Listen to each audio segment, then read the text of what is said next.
मित्रांनो, आज आपण मृत्युंजय कादंबरीतील आपण आज 10वा भाग बघणार आहोत.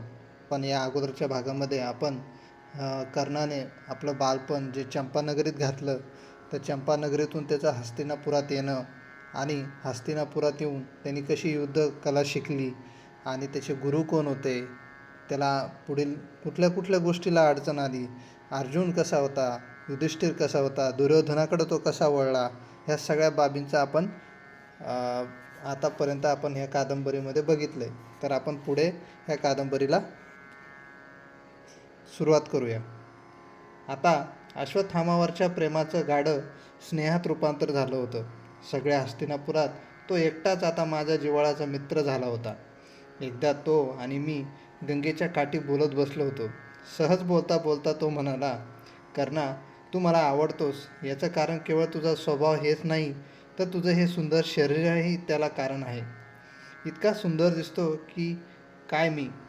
होय, तुला याची कल्पनाही नसेल की तू रोज ज्यावेळी स्नान करून भर उन्हातून गंगेवरून येत असतोस, तेव्हा सगळे सामाजिक बंधनाचे नियम धाब्यावर बसून या नगरातील स्त्रिया काहीतरी कारण काढून सौदावरची गवाक्ष उघडतात, केवळ तुला पाहण्यासाठी. काय म्हणतोस? काय अश्वत्थामा? असं असेल तर मग आजपासून मला गंगेचा मार्ग बदलावा लागेल. होय कर्णा, तुझे वृषभासारखे भरगच्च खांदे, जास्वंदीच्या फुलासारखे लाल गाल, त्यावर तुझ्या कानातील कुंडलांकडं पडणारी तेजाची निळसर वलय, खडगाच्या पात्यासारखं सरळ आणि धारदार नाक, धनुष्याच्या दंडासारखं वक्र आणि रेखीव भुवया, काटेभोवरीच्या फुलासारखे निळेशार डोळे, थाळीसारखं भव्य कपाळ, मानेवरून खांद्यावर रुळणारे महाराजांच्या मुकुटातील सोन्यालाही लाजवतील असे सोनेरी कुरुळे दाट केश आणि रथाच्या खांबासारखे शरीराचे पिळदार स्नायू, असं सारं स्वर्गवैभव असल्यावर तुला कुणाला तू आवडणार नाहीस? अश्वत्थामानं खरं बोललो तर तू रागवणार नाहीस अशी माझी खात्री आहे. सांग कर्णा, तुझ्या वडिलांना का नाही यापैकी एकही गोष्ट कधी आवडली? या 6 वर्षात त्यांनी आणि त्यांच्या लाडक्या अर्जुनाला कर्ण म्हणजे कोण आणि कुठं आहे हे तरी माहीत आहे का?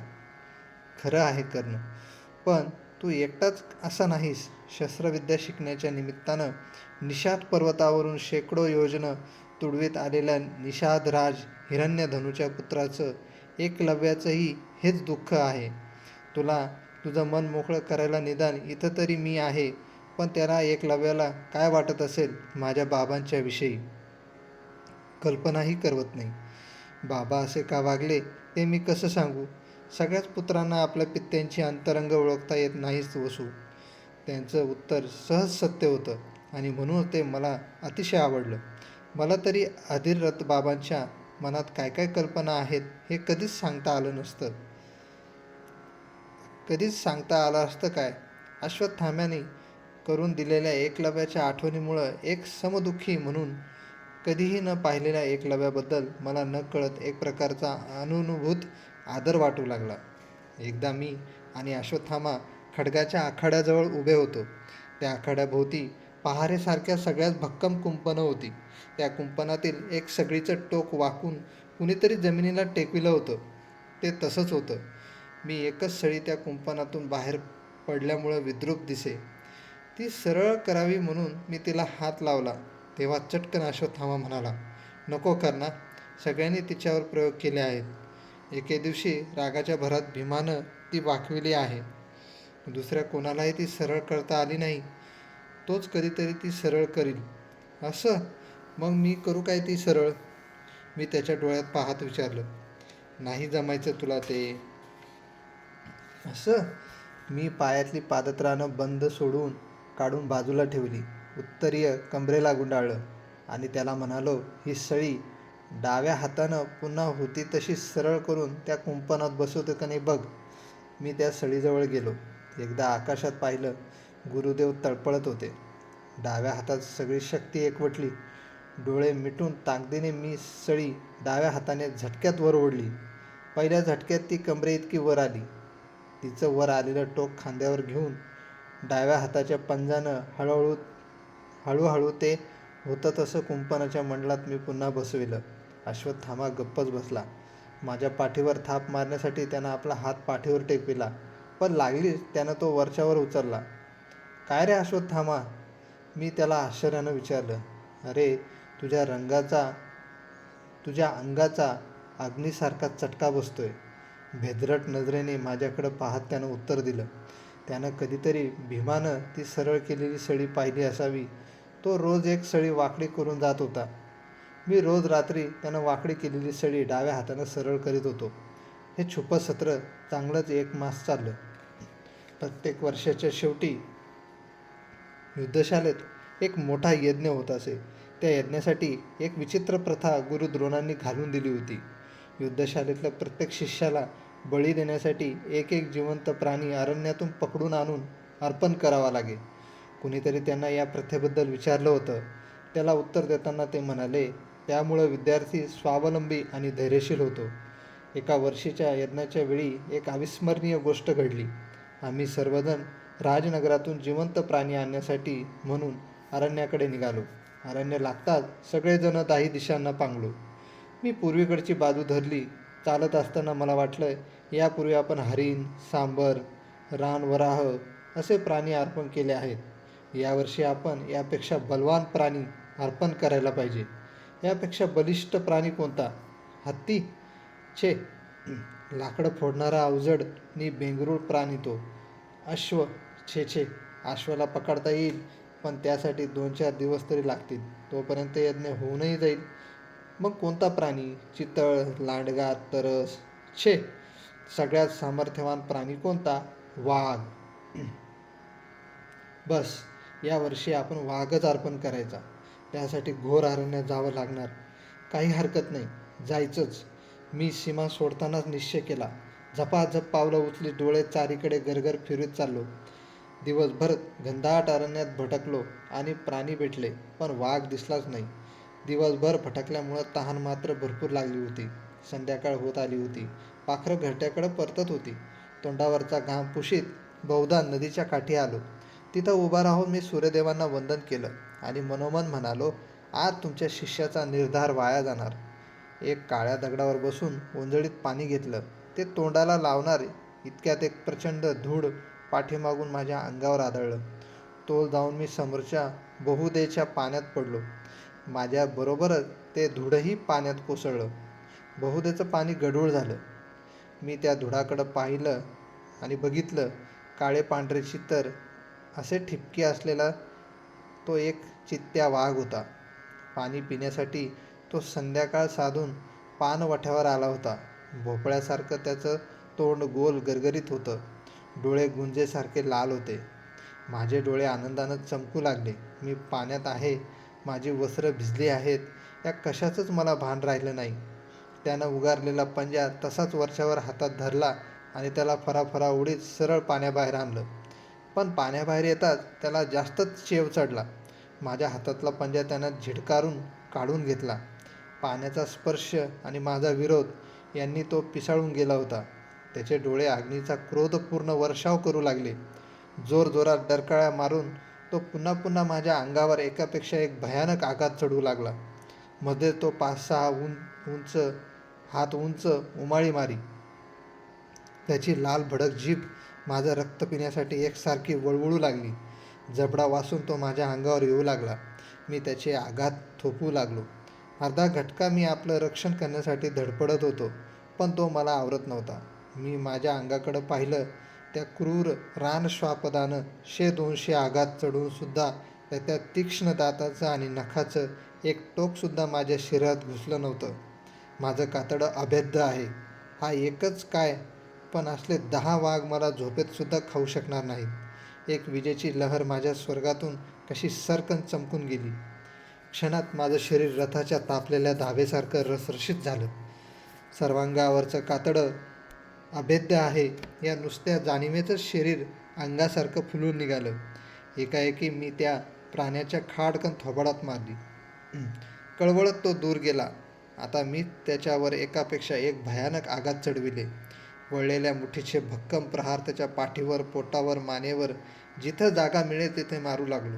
तोही पूर्वीपेक्षा आता जास्त खवळला. माझ्यावर प्राणांतिक आघात चढू लागला. चांगल्या 2 घटका त्याची आणि माझी झुंज चालली. शेवटी तो दमला. माझ्या रक्ताचा एक साधा थेंबही त्याच्या जिभेला लागला नव्हता. क्षणापूर्वी डरकाळ्या मारणारा तो वाघ आता आतल्या आत गुरगुरू लागला.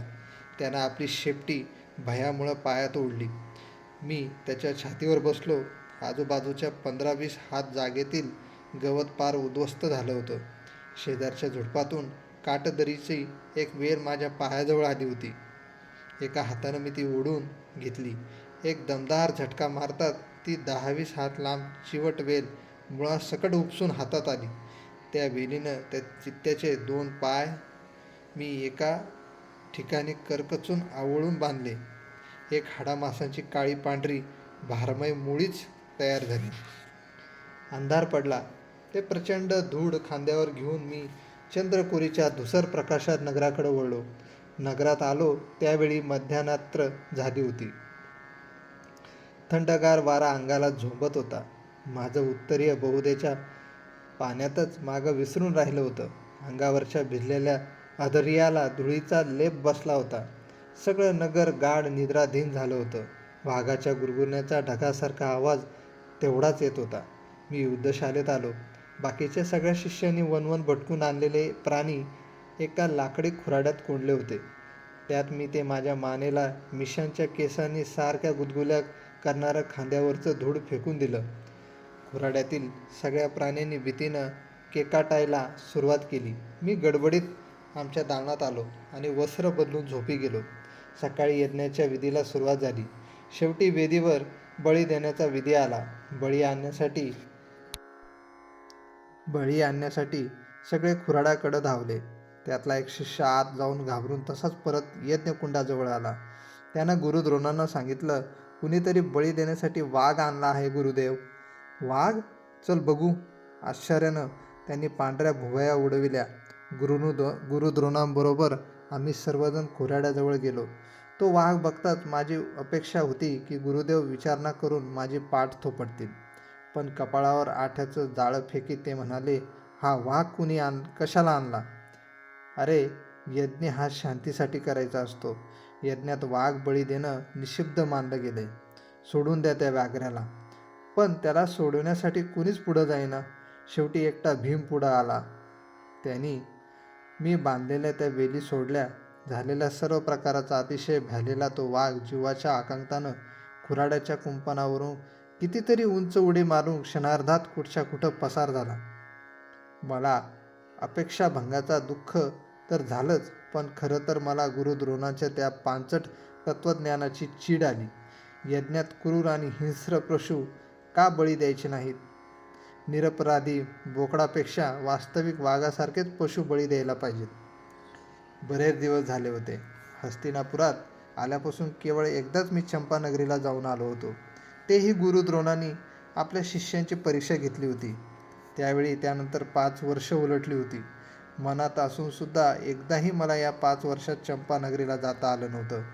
कारण येथे मी एक विद्यार्थी म्हणून आलो होतो. सुदैवानं मला माझे गुरु चांगले लाभले होते. गुरूंचे गुरु असं ज्याचं वर्णन करता येईल असे ते होते. साक्षात सूर्यदेव माझे गुरु होते.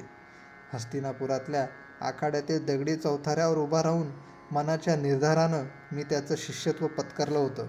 त्यांनीही मला आतापर्यंत आपल्या लाडक्या शिष्यासारखं वागविलं होतं. या 6 वर्षाच्या कालात, या अर्ध्या तपात त्यांनी किती अवघड रहस्य मला सांगितली होती.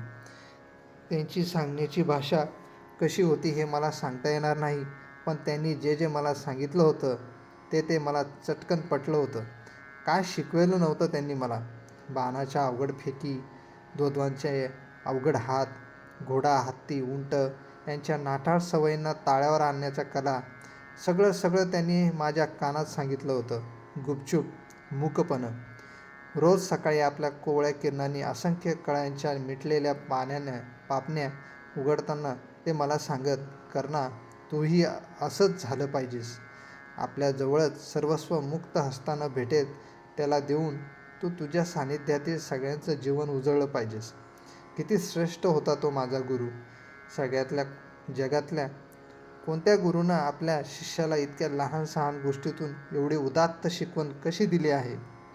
आता एकदा चंपानगरीला जाऊन त्या गुरुचे पाय गंगेच्या नितळ पाण्यानं धुतलेच पाहिजेत. आता मी गंगामाता म्हणत नाही, गंगा म्हणतो. कारण बालपणातील श्रद्धा आता व्यवहाराच्या दगडावर बोथट झाली होती. आई एकच असते जी जन्म देते आणि पालनपोषण करते ती. नदी ही नदी आहे, ती आई कशी होईल? माझी आई एकच होती, राधामाता. तिला भेटूनही बरेच दिवस झाले होते. काय वाटेल तिला आता मला पाहिल्यावर? माझी खात्री होती, मी गेल्याबरोबर तिनं मला पहिलाच प्रश्न विचारला असता, किती वाळलास रे वसू? आणि गंगेच्या पाण्यात नाही ना गेलास कधी? कारण पुत्र, मग तो कितीही मोठा झाला तरी मातेला नेहमीच लहान वाटत असतो. माता ही जगातील अशी एकच व्यक्ती असते की जिच्या प्रेमाला व्यवहाराची तुला कधीच माहीत नसते. तिला माहीत असतं आपल्या पुत्रावर खरंखुरं प्रेम करणं. मी शोनाला बोलावून सांगितलं, शोना, प्रवासाची तयारी कर, उद्या चंपानगरीला जायचं आहे. त्याचा चेहरा आनंदानं उजळून गेला. फार वर्षांनी आम्ही शालवृक्षासारखे धिप्पाड होऊन प्रथमच चंपानगरीकडे जाणार होतो, आमच्या जन्मभूमीकडे.